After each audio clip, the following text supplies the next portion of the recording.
Living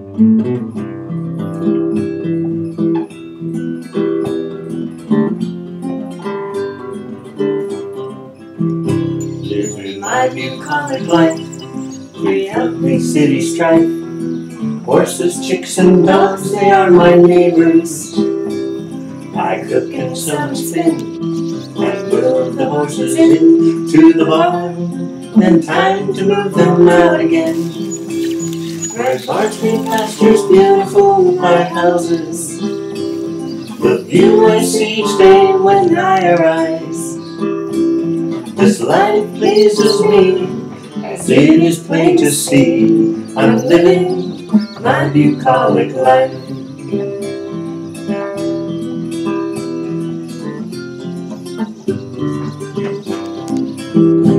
Hello, welcome to another project. Now, this is going to be one that kind of goes along with the jumpsuit that I made last week. And the jumpsuit pattern had a jacket that went in the same pattern envelope, but I didn't want to make that jacket. It was, I already have several little flowy type jackets, and I have another one in my pattern stash that I've been putting off that I want to make. And that's this one. It's kind of like a little shrug type jacket, you know, at least that's what we used to call them, is shrugs. And so this is what I'm going to be making. And I have a very soft rose kind of color. It's a linen type fabric. It's actually a linen blend, but I don't remember the contents exactly, but it's very soft, very flowy, and I think it'll look nice, and it goes very well with my, pulling it out of my stash drawer here, my jumpsuit pattern, you know. I think it's going to be nice. So that's what I'm going to be making. Now, just another heads up, in the future, you're going to see me introduce another video looking surprisingly similar to the way I look today. And that is because I did an intro for a top, and I got everything cut out, and I decided, you know what, I forgot that I was going to do this jacket, so I'm just sticking that aside. I'll do that at a later date, and we're hitting the jacket. So if you see me later on, same hair, same blouse, it's the same day. It's just, I'll finish making that top later. Okay, so let me go ahead and get this cut out, get the pattern cut out, and I'll let you know if there's any changes I feel like I need to make. Okay, I've got it cut out, and there's really only 3 pieces to this. There is a large back piece cut on a fold, a front piece, you know, cutting 2 with the grain line going this direction, and then there's this massive band that is cut on a bias, so it's, you know, diagonal. And I do have a slightly smaller piece of fabric than what they call for, but I'm thinking I can make it work because it looks like in their layout over here where you do the band in a contrasting one, there's a lot of empty space. I just feel like I might be able to make a better layout than this to squeeze it in. And so I'm going to try to do it, you know, all in the light pink. At the worst, I could do the band in the same fabric as my jumpsuit, but I don't want to, because if I do it all in the light pink, it'll be a lot more versatile to wear with other things. So I'm going to do my best. If I absolutely need to, I can piece it, you know, in the band, and I don't think anyone will ever notice or care. But I'm going to go ahead and get started laying all of this out, because I have just over 1 yard of 60-inch wide fabric, and I'm doing the size large. So for this view, what they're calling for is 1 5/8. So I'm going to have to condense it by about ½ a yard, but I'm going to see what I can do. Okay, I have a decision to make, because I can fit it all on my fabric if I totally disregard their rules for layout, meaning that I actually cut the piece that's supposed to be on the bias, I cut on a straight, and the front piece I cut slightly at an angle. Not bad, but just slightly at an angle. It's this piece here on the bias that I'm concerned about.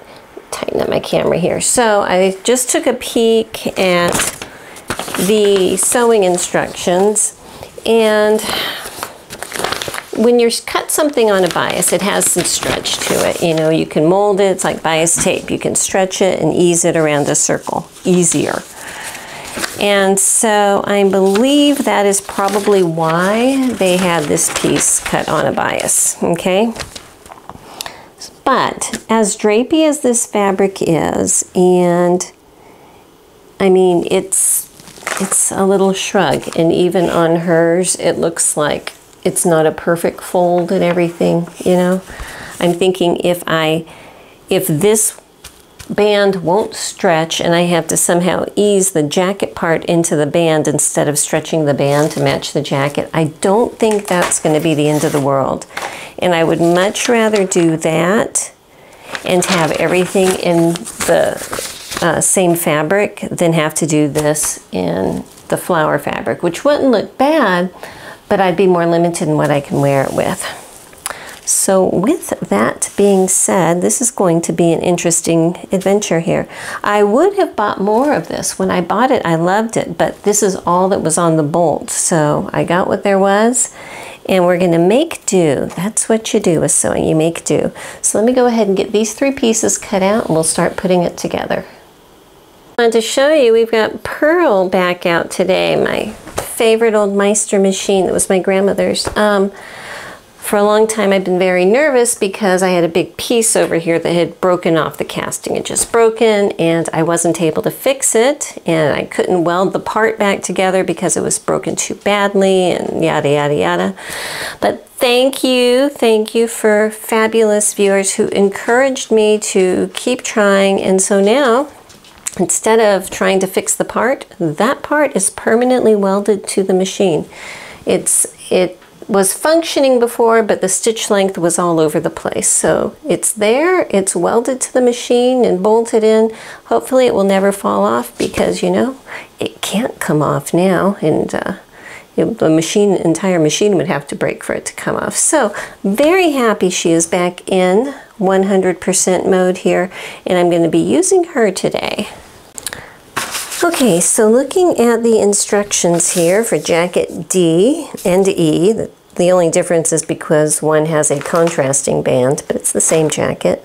The first thing they're going to have you do is sew the top of the shoulder seam up here. But before I do that, what I am going to be doing is, well, I was about to say I'm going to serge this whole thing, but here's the deal. The outside edge, you know, which is this here and this here, is going to be encased in a band. And it looks like the sleeves are just going to be made with a small hem. So really, the only visible seams are going to be up here at the very top and the underarm seam right here. And because of the fabric and the way it is, I'm thinking I'm going to do French seams on those so I don't have to serge them, and I think the jacket will have a much more finished look to it. So with that, no serging at all, but I do need to get all of my little marks together here because, you know what, I'm going to transfer my marks down here, this little square, and up here after I get my French seams at my shoulder and my side seam in. Okay, so let me go ahead and pull the pattern paper off and we're going to get started. Now this fabric does have a right side and a wrong side. It's not really, I don't know if you can even see, but the one side has more of a texture to it and the other side is more uniform, I would say. So I just need to choose which one I want to use, and I think I'm going to use the one that's more textured as my visible side. So I need to make sure that I pin them together first so that my outside pieces, my visible side, my textured side, is on the outside. Okay? Okay, so I have it pinned. Right sides are on the outside, wrong sides are together. Got my shoulder seams pinned and my underarm seams pinned, okay? So You can do this on just a regular sewing machine. I would, if you're going to use a regular sewing machine, I would stitch it at about a 1/4 inch seam allowance, and then come back and trim it down to about 1/8 of an inch afterwards, so that you can make your turn easy, and I'll show you that later. But for me, I think that would be quick and easy is to use my serger. Now in my serger, I have a 4-thread serger. I only use 3 threads. I just use 1 needle, and I use the needle that is closer to the edge. There's usually 2 needles, one farther in, one closer to the edge. I use the one closer to the edge because with the looper threads, that'll give me a tiny little 1/8 inch stitch. If you use both of the needles, you'll end up with something closer to a 1/4 inch, and I don't want that. What I use my serger for is predominantly something like this, or just serging around the edges, and I find that 1/8 of an inch needle works perfect for that. So with that, what I'm going to do is serge along all of these that I have pinned, which is both side seams, both shoulders, and I'm going to actually be trimming off about 1/8 of an inch on all of my seams. Okay, so this is my little serger over here. I loved her to death. She, I think she's from the 80s actually. I got her secondhand, but she works great. And I just wanted to show you on mine, there's a little mark on my foot right here, which shows where the knife is basically going to be. So I can use that to guide where that 1/8 of an inch beyond that is where I need my fabric to be. Make sure you don't stitch anywhere near pins. Okay, so you can see I'm pretty uniform at just chopping off about 1/8 of an inch. The edge here. This camera is in my way. Okay, so that when I'm done, I have my tiny little serging, and you can see it is the narrow one with just a single needle, but that works perfect. So I'm going to go ahead and do the other 3 seams. All right, so now that this is serged, my next step is I want to press this. Here's my little bitty seam allowance. I want to press it open and press that little seam allowance over to one side. At this point, it really doesn't matter which side, because this is just to help us to be able to fold, make the next fold. I don't even know if you can see that. Let me move my little seam roll. I just have a sleeve roll here stuck inside of the sleeve, and that way I can press the one seam that I want and not worry about creasing everything else down there. Okay. All right, so at this point I have my seam allowance on the inside. I have turned this so it is now inside out in general, okay? And because I pressed it open, it's going to be a lot easier just to make this fold up here so that the seam is at the very edge. So just carefully folding it and pressing it. Ooh, that's some steam there. Okay, and then I can double check and make sure my seam is running at the very edge. Okay, like that.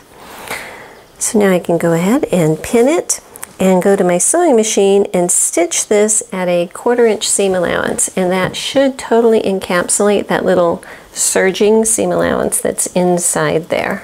Okay, so for a 1/4 inch seam allowance, if I put a zigzag foot on, and you know it's zigzag because it has a wider space in here. If it's a straight stitch foot, it has just a little narrow space, but I got a zigzag foot, so it's a wider one.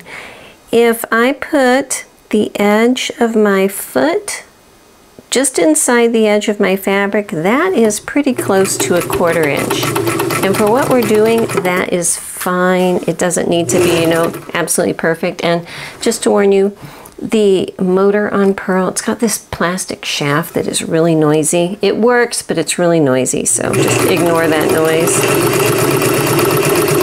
Eventually I'll change that motor out, but that's how I do it.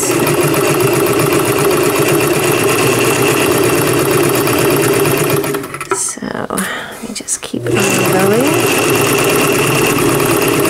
Oh, that noise is really annoying me. I am going to have to change out her motor and belt pretty soon, just because it works fine. It's plenty powerful. It's just got this little cheap shaft on it that is annoying. Anyway, let me get to the end, do a little back stitch to lock it in.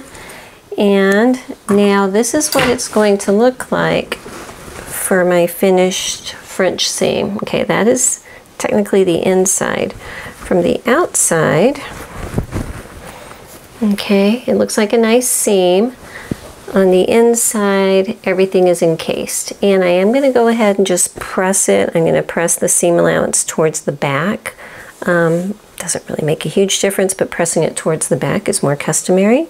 Okay, I wanted to show you, I don't have the band on it yet, but you can get an idea of the shape.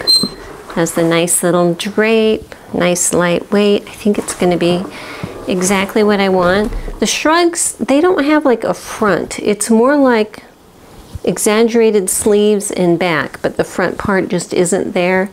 That's the whole style of it. And this one, the band is fairly wide, so I think it's going to have a higher neck in the back, more like a shawl type neckline. So what is a shrug? It's like a combination of a shawl and a hug, I guess. Anyway, let me leave her on here for a little bit while I get the band put together. All right, this is my big piece. What are they calling it? They're calling it a band. And we have some pleats over here and a lot of dots and squares and stuff that are going to indicate where it matches up with the side seam and the shoulder seam. So I'm going to need to transfer those over. So, like usual, the way that I'm going to do my markings is first I'm going to clip my notches just in about 1/4 inch. It'll be okay. It'll be all right. Then I put a scrap of leather underneath my tissue paper and get my hole puncher, my screw type leather hole puncher. Ah, the tip came up. I saw my husband playing with this. I bet he unscrewed it. Funny guy, funny guy. Okay. All right, so now that the tip is back in there, then I just punch it down to punch out those little holes in the tissue paper so that I can put my heat erasable pen, which will disappear when I iron it, and just mark the little circles underneath. I'm going to do that for both pieces. There's 2 of them here, so I need to get that done before we go on to the next step.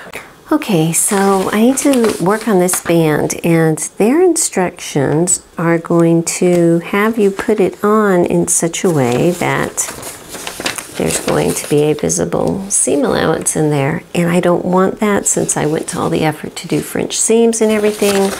I want my seam allowance to be hidden inside. So I'm going to do it a little bit differently than those instructions say, but we'll get the same concept. So what I'm going to do is first sew the center back seam here and here at 5/8 of an inch first, so I have a complete circle. Okay, I have it sewed together, the top up here where the tuck marks are and down here at the bottom, so it's one big loop. And the instructions are a little bit confusing at this point as to how they want these tucks made, but I'll show you how I'm going to do it. This is going to be one big band. One half of it, as you can see, does not have tucks. The other side does. This back side here has the tucks on it, okay? And this is the right side, you can tell because the seam allowance is not showing, all right? And on their drawing, it looks like, looking at it from the right side with it folded in half, you're kind of having a little pleat with the opening from the bottom, okay? So what I'm going to do is it would be a lot easier if I marked this from the right side, and I started to do that and I said, no, I need to turn my camera on. So these tucks are 1 inch apart. So I have like up here, I went ahead and transferred over the top line. I have it down below, but I know that if I put my little ruler at a 1 inch mark here, I can just draw the second line to right about here, looks like it ends. And the same thing on this one, if I start it right here, which is, how far is that? 3/4 of an inch from the previous one. So I'm just going to lay my ruler here so I can get that lined up. Okay, so there's my top line of my second one, and these are 1 inch wide, so I'm just setting it at 1 inch and drawing a second one. Okay, don't worry, my ends are not exact, but that doesn't really matter, I don't think.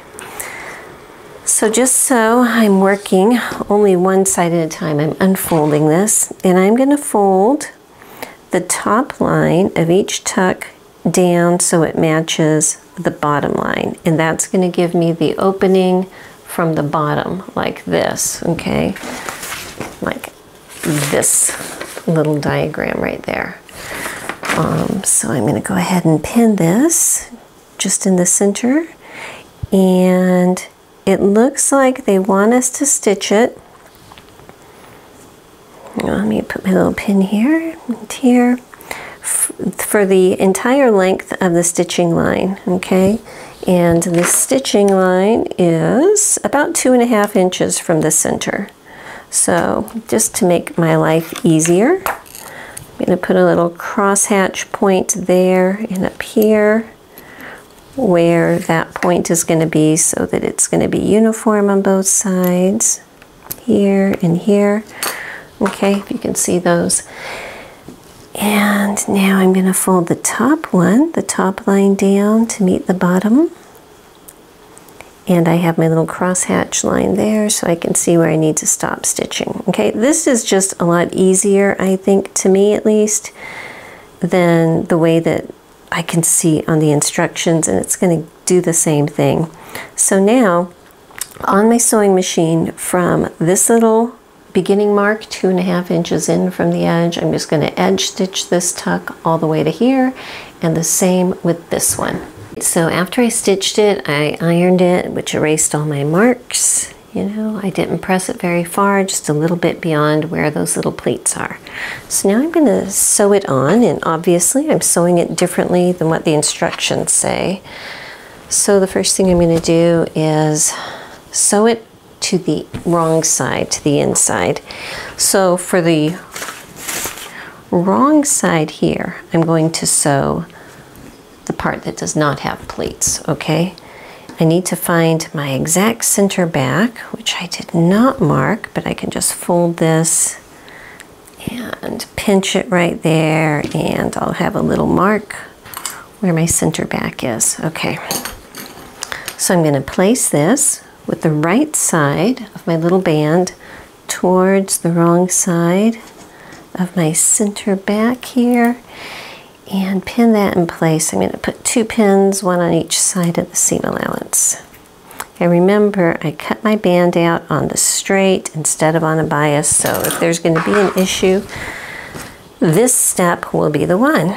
So now the next little dot that I have marked on my band should match up with this shoulder seam. So I'm just going to stick a pin through that dot and through my shoulder seam here at about 5/8 of an inch from the edge, and tuck it in. Okay, and that looks pretty good. Put one in between here. Okay, so the next mark on my band, well, there is a notch. I want to try to match up that notch next, if I can find it. I don't know if I can find it. Okay, well, we're going to skip that notch for right now and go down to, on the band, there was a little square, and this dot, which was a square on my pattern piece, this one down here, there's a square for each size, that is what is going to match up to the bottom of the side seam. So again, I have a pin through it on my jacket part, and about 5/8 of an inch from the edge, putting a pin through the seam that I sewed there, my French seam. I'm going to tuck that in and trim some of these little threads. Okay, so now that I have this top and this bottom, I'm just going to go ahead and try to, best I can, settle everything in so it matches well. It looks like it's not going to be that bad. I was thinking that I was going to have to manipulate things a lot, but it looks like it's going to fit really well. So let me go ahead and pin this part in. The bottom between the two sides, you know, across the back of it, I'll do that in just a minute, but I just want to get these fronts pinned on first. Right, so now that the whole sides and everything are pinned on, this is my back. And let me raise you up a bit. Okay. So this is where I stopped pinning. These are my side seams here, okay? And again, I'm pinning to the wrong side of my bodice. I'm just finding that midpoint to push my little other seam allowances on the bottom of my band up here, and I'm gonna pin it on each side, and then just average everything out in between, okay? Once I get this pinned, I'm gonna sew all the way around at a 5/8 inch seam allowance. So I've got that all stitched on, and I'm looking at the right side of my jacket here, and I'm getting a weird suspicion that I put this on upside down, because if I fold this in and sew it, it's visible from the outside here, and I think they wanted it visible from the inside, but honestly at this point, does it make a difference? Absolutely not, so I'm not going to worry about it. So what I'm going to do is just kind of turn under this edge all the way around at about 5/8 of an inch and pin it right over the seam line that I just made. Okay, doing it this way where you do the inside first and then the outside makes it so much easier, because once I get this, you know, turned under and pinned all the way around, I can come back and machine stitch it, edge stitch it, and see exactly where I am stitching and get a nice even edge without it, you know, missing anything. So first, let me go ahead and get it all, you know, just going a little bit at a time, turning it under about 5/8 of an inch, pinning it down in place all the way around. And I want you to see, here is my stitching line right there. I'm putting the edge that I'm folding and putting under just over it, so you don't see the stitching line, but it's really not very far beyond it, okay? So I'm over here at my machine. I wanted to show you, I have my narrow foot on here, and I got a little pointy awl point that can help guide me. And sometimes my narrow foot makes a little bit, because my feed dogs are wide and my narrow foot is narrow, sometimes it's a little harder to guide it, so that's why I'm guiding it more from the back here. And if it looks like there's a little extra ease, I can use my little point of my awl to guide it in, like right here. It looks like there might be a little extra puffiness while I'm using my awl tip, like an extra little finger here, to try to keep everything down and spaced out like it should be, you know? Right, so I've got it stitched. I haven't pressed it yet, but I want to see the, this is what the edge stitching looks like from the outside. Okay, on the inside, it might not be perfect. Like here, oh, it goes off a little bit, but it's still attached because we sewed this seam first. So even though my edge stitching on the front looks like it's a little off, honestly, the thread blends. No one's gonna know, and it picks right back up here. So it's all good going over my French seam and everything. And so what I'm going to do right now is just kind of press this band. It's kind of hard to tell on the picture how they press it, but I'm going to basically fold it in half down here where it's just a simple fold in half, and then where this folded edge here is going to match up to the one at the very top, I will iron that, you know, got a little crease there. Just forgot there's one more thing I need to do, which is make a little narrow hem on the sleeve openings. So this is the right side out here. I am just going to fold it up about a 1/4 inch, fold it up about another 1/4 inch, finger press that, pin it and do an edge stitch around the top edge. Okay, just like right up here on both of my sleeves.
Okay, so it's done, and it is so humid out here right now. I feel like I'm in Louisiana again. So we're in between storms, you know, had a big storm last night, another one on its way. It's all good, but I wanted to tell you, I like this jacket. It's nice for summer. I used to knit a lot of Shrug type patterns, and they're very handy because you don't have a whole bunch of stuff right here in your way. But they still cover your shoulders and your arms, and even if you have huge arms like I do, you don't worry about it because they're like cut like this triangle shape there, which is pretty nice. I like that. But I wanted to tell you, last night I had to wash my jumpsuit because I wore it like crazy last week, and when I pulled it out of the wash, my lace had, you know, flipped up like lace does sometimes. So I said, well, I'm going to go ahead and stitch the edges of it down right here. And while I was doing that, I did change my straps. I wanted to show you. When I made the jumpsuit, I had the little ties on top, but I was thinking with the jacket, having those ties underneath the jacket could be a little bit bulky. So I just took the front strap, brought it over and attached it in the back, you know, in about an inch from where it was on the original pattern, because they were tending to fall off a little bit, so this is nicer. So I did that, and then while I was sitting there with my needle and thread, you know, with nothing else to do, I went ahead and I sewed some little beads, you know, just for fun, a little bit of sparkle.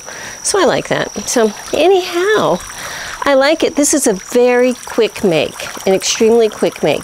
And even though I cut the band on the straight, I saw absolutely no difference in how it made. I think it still wears about the same, you know.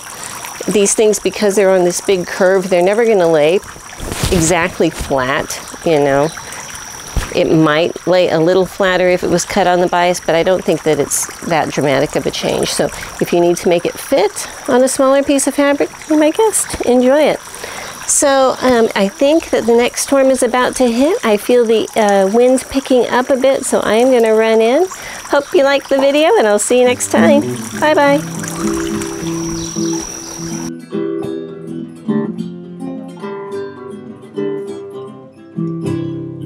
My bucolic life, free, healthy city strife. Horses, chicks, and dogs, they are my neighbors. I cook and sew and spin, and move the horses into the barn. Then time to move them out again. Red barns, green pastures, beautiful white houses. The view I see each day when I arise. This life pleases me, as it is plain to see. I'm living my bucolic life.